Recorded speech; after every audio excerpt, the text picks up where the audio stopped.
Hello everybody, welcome back to the Capitalist Investor YouTube channel.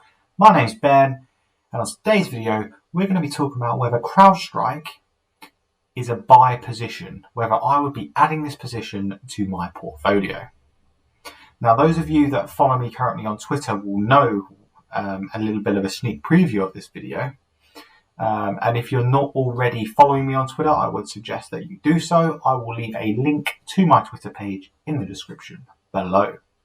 As always, guys, before we get into the video, if you do find value in today's video, please do smash the like button, get it out to more people so they can be informed about whether Crowdstrike is a buy position right now. And in doing so, please do consider hitting the big red button that would subscribe to my channel, which would make me extremely happy. I can't describe how extremely happy I would be. So yeah, do consider hitting that subscribe button. You will get notified of more uploads similar to this, where I talk about investing, personal finance, and anything to do with money.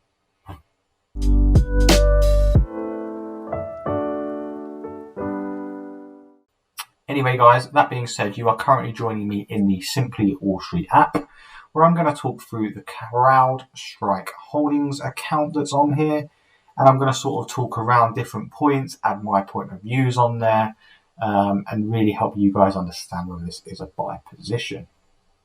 So without further ado, let's get into the video. Warning, guys. You know, I'm not a financial advisor. This is not financial advice. If you're going to invest in Crowdstrike, please do your own research. Simply Wall Street's a great place to start, but there is far more research that you will need to do before investing in Crowdstrike. So some of the top headline things that we can see here. So earnings are forecast to grow at 50.11% per year, which is crazy. And I actually think in the latest Q2 report that they had, earnings growth was actually around 80%. So we have seen some incredible growth, which is obviously mainly driven by this pandemic that we have.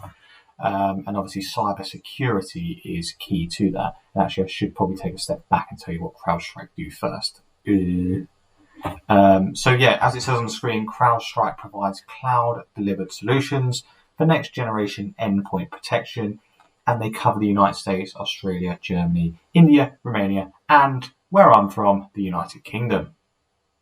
And so effectively what they do is they are a cybersecurity firm, cloud-based, that, yeah, as I said, is cybersecurity.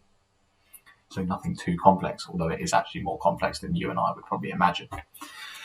Anyway, the risk analysis says that it is highly volatile, the share price. I wonder if that's something to do with this week, where if you've been paying attention to your stock app, you will have seen that the price has substantially decreased. There has been some significant insider selling over the past few months. That's interesting. I didn't actually know that before we loaded up this screen, so that's interesting. We'll come on to that shortly. And shareholders have been diluted in the past year. The little snowflake analysis that's just up there isn't as pretty as some of the other ones that we've done through on this channel, but you can see the health and the future of the company is significantly good, which is fantastic. It doesn't currently pay a dividend, hence why it's just being pulled over from there. And obviously it's still a very new company, so past is not a massive indicator, nor value. So let's have a look at what they determine the similar companies to be. So Microsoft, Palo Alto Networks, and Fortinet? Not sure I've heard of it. But I think there is a point here that competition for Crowdstrike is actually very limited at the moment. And I think that's one of the key things that I do like about them. They are very advanced in the niche that they are in. So what about the share price? Well, we're currently looking at the, the 1 year movement. So we can see effectively, if we just move that to here, that on the 4th of September 2019, it was trading at $85. And the peak, which was earlier this week, or last week, no, it is this week, I'm losing track of weeks, was $142, which is fantastic, but it has pulled back a little since then. So let's just see what that is. 125 is what it's pulled back to, although that was pretty much the opening position on Monday. So it's basically started the week and ended the week in the same position. You've got obviously all the information that's at the bottom there, which obviously tells you the main reasons for the decrease, but nothing to note massively. Obviously, you can look, there's many of you will be saying, well, what's that dip there? That's the pandemic dip.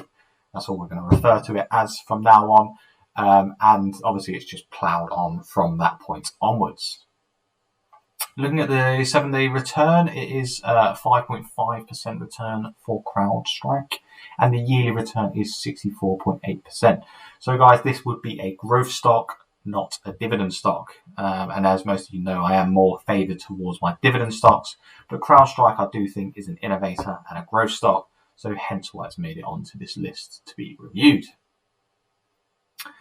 Let's keep going down. Now, this one did surprise me as well. And I don't know, this is based on certain analysts on Simply Wall Street. They're effectively saying the current price is actually overvalued. I think this is based on the price to book value, but it's actually overvalued by over 50%. So it's saying a fair value of around 82.46%.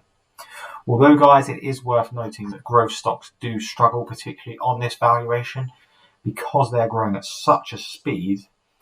They often outgrow the analysts' expectations of what the share price should be. I personally think a share price of around 140, 150 is probably the fair price, and my price range is around to enter would be anything below 130. That's where I'm most comfortable if I was to enter a position here. Let's have a look at the PE ratio. Well, it's a massive negative minus 233.6%, and we will come on to the financials shortly just below, but obviously not a great PE ratio given that it's negative.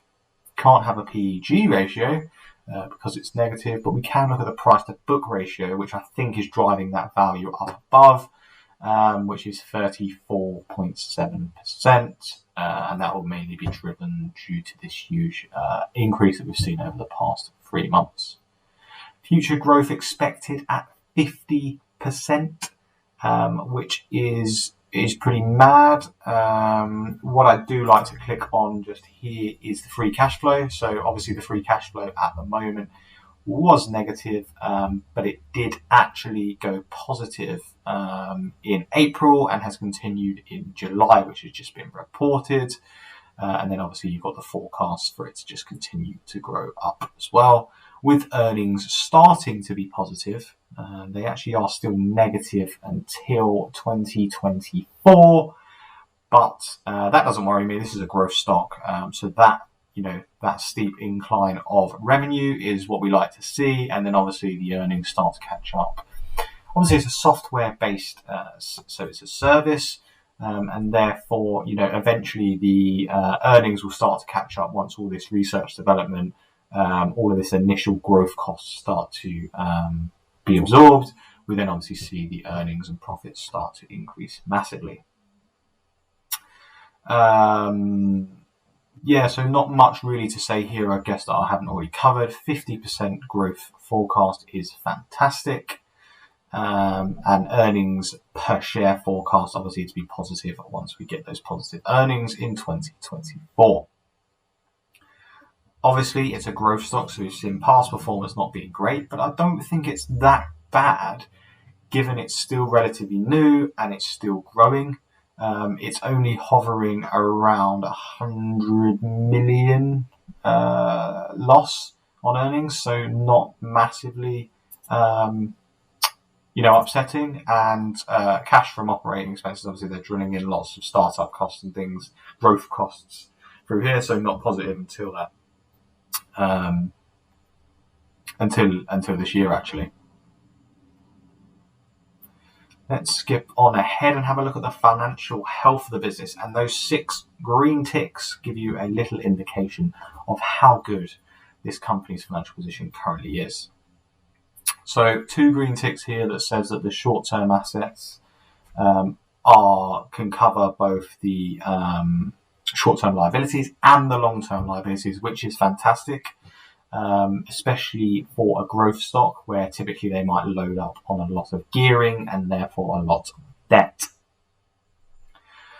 Debt to equity, well, they don't actually have any debt, and that is one of the reasons I do actually love Crowdfire. There is no debt currently in there. I think they will have to get debt on board at some point, but at the moment they are debt free and they've had no debt for 5 years, which is great news.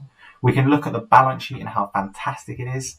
You've got a substantial amount of cash in there, physical assets, and nothing too bad in there. Look at the liabilities, there's no debt, which is great. Obviously, we don't pay a dividend. That is an annoyance for me, but this is a growth stock, as mentioned, so not going to pay a dividend, and this isn't the point of why you would invest in this stock. You're not looking for a dividend, you're looking for capital growth, and that's what you're looking for within these stocks. So we're going to skip over that section. Dividends, we love them, but not for this video. Skip through all of that. We can have a look at management. Now, I'm not going to go into mass detail about compensation, how long they've been there, but what I do know is there is a vested interest in management at the moment within there. They are co-founders of the business, and therefore, they are generally the, they're the people that love the business, founded the business, and I like that when I invest in a business if it's a founder business, because they had the passion to set it up and they've got it to where it is, and if they stay in there they have all that knowledge and they can continue to push the business forward, which is fantastic. And you can see co-founder there just backing up the point that I was just making, and that person actually owns 7.7% of the business. If we look at this ownership, which was spoken about right at the top of the screen, where actually they've been selling shares in the medium to short term, which does surprise me, but I guess there was some sort of share-based payments or some sort of share incentive for those co-founders when the business IPO'd, and therefore maybe they've matured and they've sold them now. They might have seen that the stock price was, to them, overvalued, and therefore sold out a portion of their shares just to capitalise some of those gains that have been seen in there. Doesn't worry me too much. So yeah, I'm not going to dwell on it too much. Doesn't look like they were substantial. I guess, looking at the prices, they weren't just driven by a huge increase in price, that they were just trying to ship out loads that would suggest it's overvalued. They do look like they're at the end of months, beginning of months, which would suggest that they're something to do with share-based payments. Don't really need to go through much on there, apart from the co-founder's current value of $2.1 billion worth of shares in the company is fantastic for him. I bet that's one hell of an incentive to get up in the morning and go to work. And then there's the company information for you, and obviously the company employees are growing as it's a growth company. So we've gone through the fundamentals. Now, for my honest opinion, would I invest in it? And remember, guys, I'm not a financial advisor, and anything in this video doesn't constitute financial advice. Would I invest in it? Well, for those of you that follow me on Twitter, you already know the answer to that. The answer is that I already have opened a small position in Crowdfire. I think I started the position last week. And obviously saw massive gains over last week, and then the first couple of days this week. So we were looking at 10, 14. I think the investment that I put in was actually up 20% over the space of 4 days, I believe. But for those of you, again, that have opened the free trade app or relevant brokerage app that you use, you will have seen that stock prices in tech stocks have crashed. Well, crashed. I mean, they've pulled back. And that means my gains have pulled back. So I think I'm currently sat at around a 4%, a 4% gain, which is fantastic. And as I did point out back up at the chart at the top, I think it's obviously, it looks like it's crashed, but it hasn't, because it was that price on Monday and it finished on that price on Friday, so it was just a mini weekly volatile drop, basically. And remember, it was earnings week, so a lot of the earnings and the fantastic earnings that they released were already baked into this increase that we'd already seen. So I guess what the market was saying was, well, actually, we'd already priced that in. We'd probably priced in a bit too much and we had to pull back a little. I got in at, I believe, 122 is my base dollar share price. And as I said previously in the video, 130 is the area. Anything below that, I'm happy to continue purchasing at. I've only opened a small position in it, guys, because as you will know from this channel, I am mainly a dividend investor, and therefore I like the dividend income that's coming through. But I did some research on this, saw a couple of suggestions on Twitter as to do some research on it. I did that, read their earnings report, thought, yeah, this is a great company, one which I do see being hugely beneficial, and its customer base is growing huge. You can look in their latest earnings report that says that their customers have continued to double throughout this year. So they are continuing to grow, and for me, that was why it was a buy opportunity. For you, you might do your research and say, no, this isn't a buy opportunity, and you will stay well clear, and you are completely fine to do that. If you do have an opinion on this, please do let me know in the comments below. I do reply to every single comment that is left, and I'm more than happy to be challenged on any of my thought processes on why I believe Crowdstrike is a buy now. That being said, guys, this video is dragging on. It's not dragging on. You're loving having me on the screen, I'm sure. But no, in all seriousness, guys, if you have found value in this, please do smash the like button. If you've lasted all this way, then please do hit the subscribe button, because you are my true warriors supporting the channel and giving me those minute views. So yeah, thanks very much, guys. I do appreciate all of you, and I will be delivering more content like this. If you have a particular stock that you would like me to go through the fundamentals like this again, please do. Again, let me know in the comments below. And there we go, guys. That's it for today's video. I've been Ben, the Capitalist Investor. You've been YouTube.